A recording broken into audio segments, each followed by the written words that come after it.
오늘은 우리 히브리서 강의 네 번째 시간입니다. 히브리서 1장 우리 4절부터 우리 9절 말씀을 중심으로 천사보다 뛰어나신 그리스도, 천사보다 뛰어나신 그리스도, PPT로 이렇게 천사 그림을 이렇게 띄워드렸는데요. 항상 천사하면 뭐가 달렸습니까? 날개가 달리고요. 이렇게 보이지 않게 많은 사람들이 천사에 대해서 이렇게 매력을 느끼고 끌립니다. 그래서 마음씨 착한 사람을 꼭 뭐 같다고요? 천사 같다. 이런 표현도 많이 쓰는데 우리 서점에 가면 천사들을 이렇게 주제로 해서 쓴 책들이 참 많습니다. 뿐만 아니라 보석상이나 액세서리들 가만 보면 말이죠. 어떤 모양이요? 천사 모양이 많이 새겨져 있는 것을 우리가 보게 되는데요. 왜 히브리서 저자는 해필이면 예수님을 천사와 비교했을까요? 조금 의외 아닐까요? 왜냐하면 몇 가지 이유가 있는데요. 첫 번째로 유대인들은 하나님 다음으로 말이죠. 천사를 경외의 대상으로 삼았습니다. 성경을 가만히 보면 아브라함에게 말이죠. 이제 천사들이 나타나서 또 롯도 마찬가지고요. 소돔 고모라 멸망할 때에 천사들이 가르쳐 주잖아요.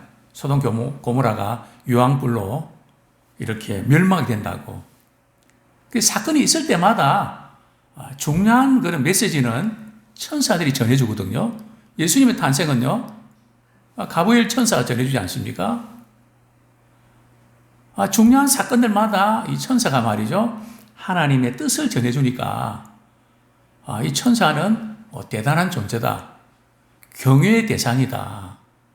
이렇게 이제 생각하게 된 거죠. 또 우리가 하나님을 우리가 대하기는 솔직히 좀 부담스럽잖아요. 크신 하나님이시고 거룩하신 하나님이시니까. 근데 중간에 말이 누가? 천사가 말이죠. 메시지를 전해주면 좀 덜 부담스럽고 또 편안하잖아요. 그래서 그런 것 같습니다. 그래서 이제 천사를 통해서 복이나 위로의 대상으로 삼으려는 경향이 있는 것이죠. 그래서 천사들을 이렇게 섬기는데요. 자, 문제는 중보자는 예수님 외에는 안 계시거든요. 근데 사람은 자꾸 이렇게 중간 역할을 하는 사람들을 세우려고 합니다. 천주교에서는 누구를요? 마리아를. 왜 그렇습니까? 예수님을 누가 낳으셨죠? 육적으로는 마리아가 낳았잖아요. 그러니까 예수님을 가까이 하기 위해서 예수님은 조금 부담이 되고 그 어머니가 이렇게 편안하다는 거죠. 그러다 보니까 마리아를, 그분들도 예수님을 믿고 예수님을 중요하게 여기는 게 사실입니다. 그러나 마리아를 통해서 예수님을 알아가는, 그래서 중간 역할이 되게 중요하죠. 또 그들은 또 이렇게 많은 공로를 쌓은 성인들을 많이 이렇게 내세워서 그 성인들을 이렇게 성인들에게 기도하고 그러면 성인들이 갖고 있는 남은 공로를 말이죠, 조금 부족한 사람에게 나눠준다는 거죠. 그래서 이 성인들을 숭배하는. 그래서 이게 위험합니다. 이게 자칫 잘못하면 하나님보다 더 섬길 수가 있거든요. 왜 이단에 빠지는지 아십니까? 이단과 인터뷰하면 자신이 메시아라고 안 합니다. 그러나 메시아인 것처럼 분위기를 만들죠. 사람은 눈에 보이지 않는 하나님보다 눈에 보이는 어떤 사람을 더 의지하고 신뢰하고 그래서 스타가 탄생하는 겁니다. 우리가 박물관에 가면 특별히 영국의 대형 박물관 전 어느 나라 가든지 관광 명소보다는 박물관을 꼭 갑니다. 그 나라를 알 수 있으니까요. 대형 박물관은 정말 대단한 그런 자료들이 많이 있습니다. 이집트라든지 고대 이렇게 박물관 가면 말이죠. 뭐가 제일 많은지 아십니까? 조각들이 많거든요. 물론 예술과 우상은 구분해야 됩니다. 분명히 기독교도 예술이 인정하거든요. 그러나 그 대상에서 말이죠. 그것을 섬기는, 절하는 숭배 대상으로 삼으면 그게 우상이 된 겁니다.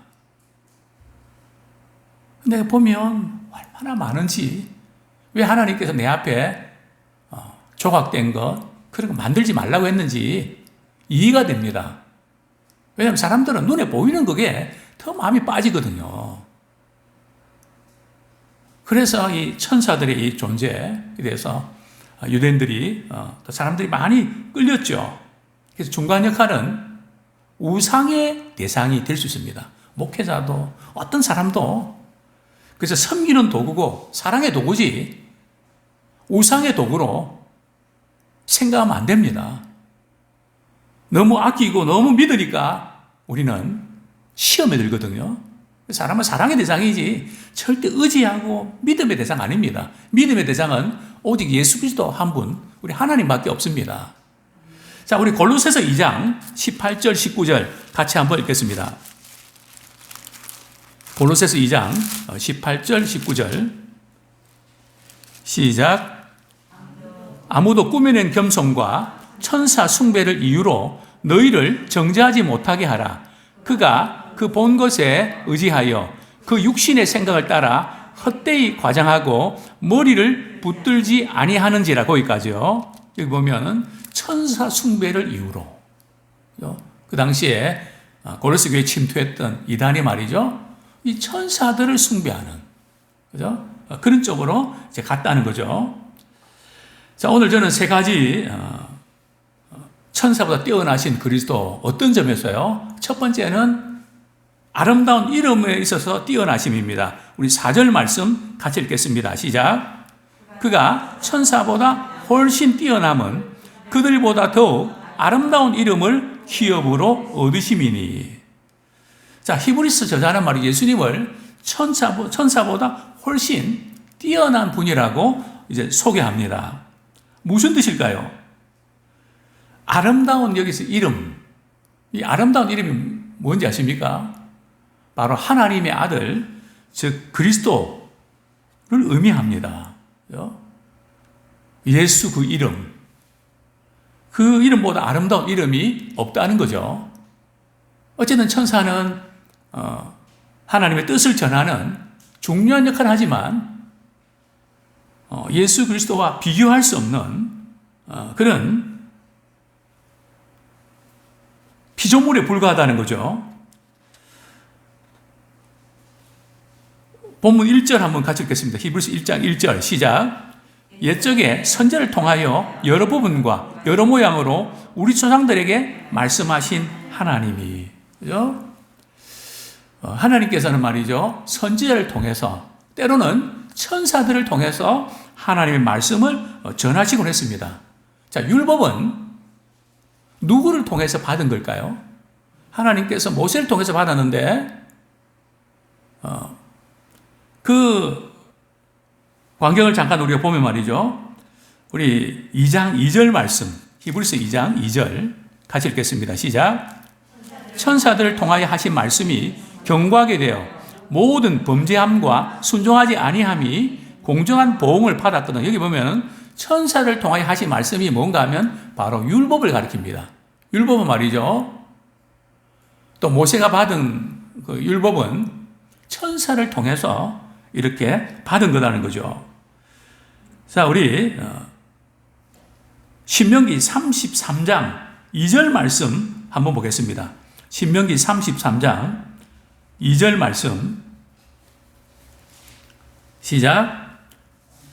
그가 일렀으되 여호와께서 시내산에서 오시고 세일산에서 비추시고 1만 성도 가운데 강림하셨고 그의 오른손에 그들을 위해 번쩍이는 불이 있도다. 여기 보면 1만 성도 가운데 강림하셨고, 여기 1만 성도가 성도를 가리킬까요?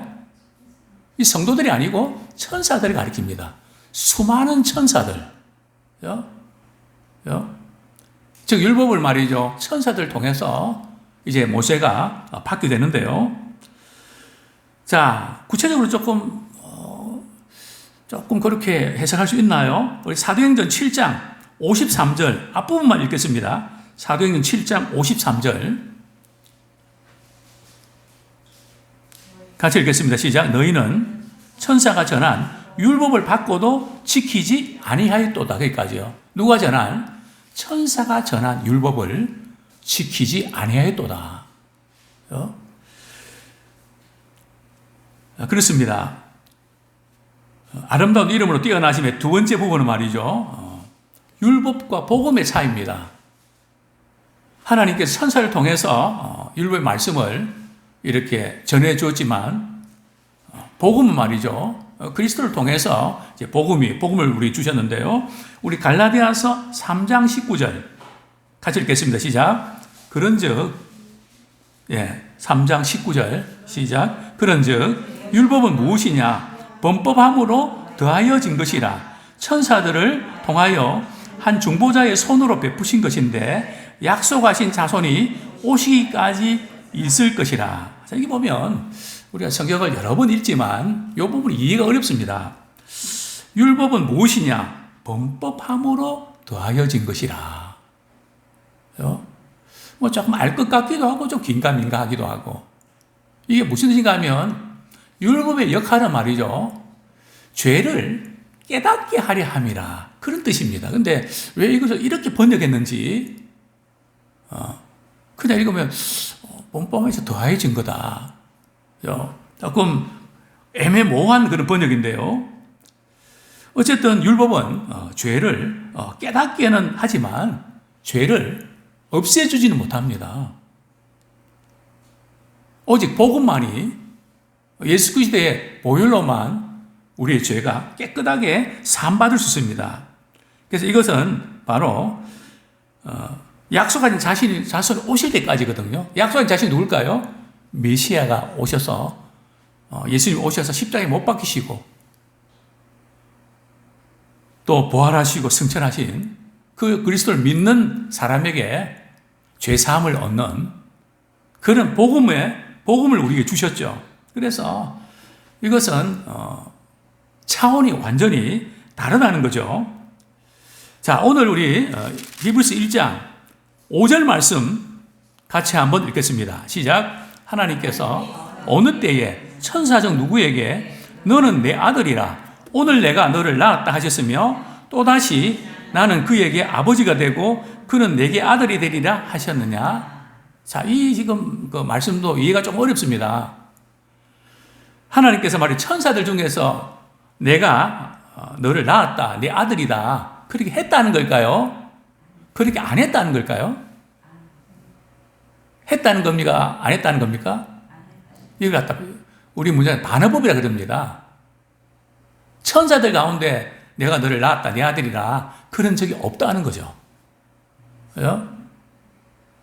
자칫 잘못하면 천사들 중에 뭐 낳았다 그런 뜻인가? 아닙니다. 그래서 성경 말씀을 우리가 잘 이렇게 읽어보셔야 되는데요. 자, 이 말씀은 무슨 의미일까요? 하나님이 천사 가운데 누구에게도 그렇게 말씀하시지 않고 오직 예수 그리스도 그분을 통해서 말이죠. 이렇게 낳았다는 그런 말씀을 하셨다는 거죠. 시편 2편 7절 이 말씀은 시편 말씀을 인용한 것인데요. 시편 우리 2편 7절 말씀 같이 한번 읽겠습니다. 시작. 내가 명령을 전하노라 여호와께서 내게 이르시되 너는 내 아들이라 오늘 내가 너를 낳았도다. 그렇죠? 장차 오실 메시아를 가르치는 거죠. 그리고 이제 나는 그에게 아버지가 되고 그는 내게 아들이 되리라. 이 본문은 사무엘하 7장 14절을 인용한 구절인데요. 우리 한번 보겠습니다. 사무엘하 7장 14절. 예. 사무엘하 7장 14절 같이 읽겠습니다. 시작. 나는 그에게 아버지가 되고 그는 내게 아들이 되리니. 자, 이거 보면 1차적으로는 나는 그에게 아버지가 되고 그는 솔로몬이고 아버지는 다윗을 가르치거든요. 그러나 사무엘하 7장 13절에 보면 이제 이 아들의 의미가 또 다른 의미로 사용되는데 사무엘하 7장 13절 같이 읽겠습니다. 사무엘하 7장 13절 시작. 그는 내 이름을 위하여 집을 건축할 것이요 나는 그의 나라 왕위를 영원히 견고하게 하리라. 이 앞에 보면 내 이름을 위하여 집을 건축할 것이요. 누가요? 솔로몬이 예루살렘 성전을 건축하는 맞거든요. 자, 그런데 그 뒷부분에 보면 나는 그의 나라 왕위를 영원히 견고하게 하리라. 여기서 고민이 생깁니다. 다윗과 솔로몬 그 아들 로암 때에 나라가 둘로 갈라지고 그리고 나라가 두 나라가 말이 북이스라엘 남유다가 멸망하게 되죠. 그런데 왜 영원히 견고하게 된다고 말씀했을까요? 이게 뭘 의미할까요? 즉 장차 오실 메시아를 통해서 예수 믿는 하나님 나라가 그 왕위가 영원히 견고한다는 것을 시사하고 있습니다. 그래서 이 아들은 장차 오실 메시아. 그렇습니다. 아버지와 아들의 관계는 천사에게 적용할 수 없습니다. 오직 예수 그리스도의 탁월하심을 드러내는 것이죠. 자, 두 번째로 예수 그리스도는 천사보다 뛰어나신데요. 어떤 면에서요?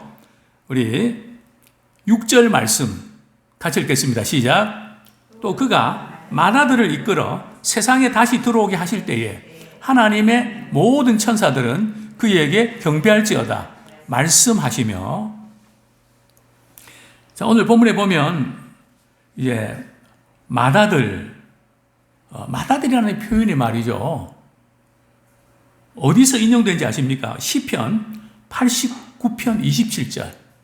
시편 우리 89편 27절 우리 같이 한번 읽겠습니다. 시작. 내가 또 그를 장자로 삼고 세상 왕들에게 지존자가 되게 하며. 그렇죠? 내가 또 그를 장자로 삼고 세상 왕들에게 지존자가 되게 하며. 장차 오실 메시아를 예표하는데요. 우리 또 오늘 우리 1장 2절 말씀 한번 보겠습니다. 1장 2절 말씀 시작. 이 모든 날 마지막에는 아들을 통하여 우리에게 말씀하셨으니 이 아들을 만유의 상속자로 세우시고 또 그로 말미암아 모든 세계를 지으셨느니라. 만물의 상속자, 또 세상을 창조하신 그분, 만유의 주인 되신다는 거죠. 또 골로새서 1장 16절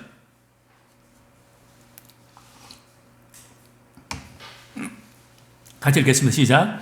만물이 그에게서 창조되되 하늘과 땅에서 보이는 것들과 보이지 않는 것들과 혹은 왕권들이나 주권들이나 통치자들이나 권세들이나 만물이 다 그로 말미암고 그를 위하여 창조되었고.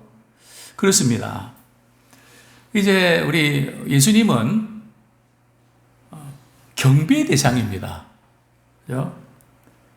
우리 6절 한바절에 보면 말이죠. 또 그가 6절 한바절에 보면 하나님의 모든 천사들은 그에게 경배할지어다.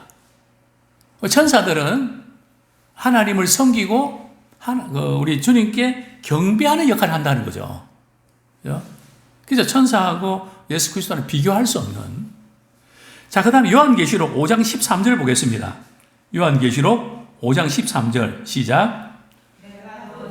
또 내가 들으니 하늘 위에와 땅 위에와 땅 아래와 바다 위에와 또 그 가운데 모든 피조물이 이르되 보좌에 앉으신 이와 어린 양에게 찬송과 존귀와 영광과 권능을 세세토록 돌릴지어다.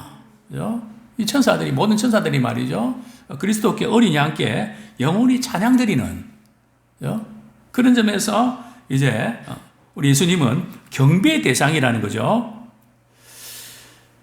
자, 세 번째로 예수님은 사역에 있어 뛰어나신 분입니다. 자, 우리 7절 말씀 같이 읽겠습니다. 7절 시작. 또 천사들이 가나에는 그는 그의 천사들을 바람으로 그의 사역자들을 불꽃으로 삼으시니라 하셨으되. 여기 보면 천사들의 역할이 뭐라고요? 사역이 뭔가 하면 바람으로, 또 그의 사역자들은 누굴까요? 사역자들은 뭘 가르칠까요? 목회자들 가르칩니까? 그게 아니고요. 역시 천사들 가르칩니다. 그러니까 천사들은 하나님을 섬기고 말이죠, 사람들을 섬기기 위해서 불꽃으로, 바람으로 하나님께서 쓰신다는 겁니다. 자, 여기서 조금 우리 짚고 넘어야 될 부분들은요, 성경 말씀을 좀 찬 부분이 많아서 좀 이렇게 좀 신학 공부를 하는 것 같은, 오늘 또 이렇게 좀 많이 피곤하신데 제가 이렇게 프린트를 해드릴까 했는데 이렇게 해드리지 않았는데요, 찾으면 또 내 것이 될 것 같아서 보면, 천사에 대해서 조금 말씀을 드리고 싶은 것은, 이 세상에는 천사들이 많습니다. 그죠? 천사들을 분류하면 두 부류거든요. 하나는 나쁜 천사들, 일명 귀신과 마귀입니다. 분명히 영적인 실체가 있죠. 그죠? 또 좋은 천사가 있습니다. 좋은 천사는 어떻게 하나요? 성도들을 말이죠, 보호하고 지켜주십니다. 뭐 예를 들면요, 어떤 분이 차가 박살이 났는데 사람이 안 다쳤습니다. 우연일까요? 하나님께 천사를 통해서 말이죠, 그의 백성들을 지키시고 보호해 주십니다. 악한 영들만 많은 것이 아니라 말이죠, 하나님이 우리를 보호하고 지켜주시는 천사들이 훨씬 더 많습니다. 그거 아셔야 돼요. 우리가 어떤 사고 날 때도 말이죠, 정말 깜짝 놀랄 만큼 그런데도 하나님이 지켜주셔서 그만큼 또 이렇게 끝나는 겁니다. 분명히 하나님은, 그래서 저는 기도합니다. 하나님, 우리 사랑하는 성도들을 삶의 현장 가운데 늘 보호하시고 지켜주십시오. 우리 하나님은 어떻게 지켜주시나요? 천사들 보내주셔서 막아주십니다.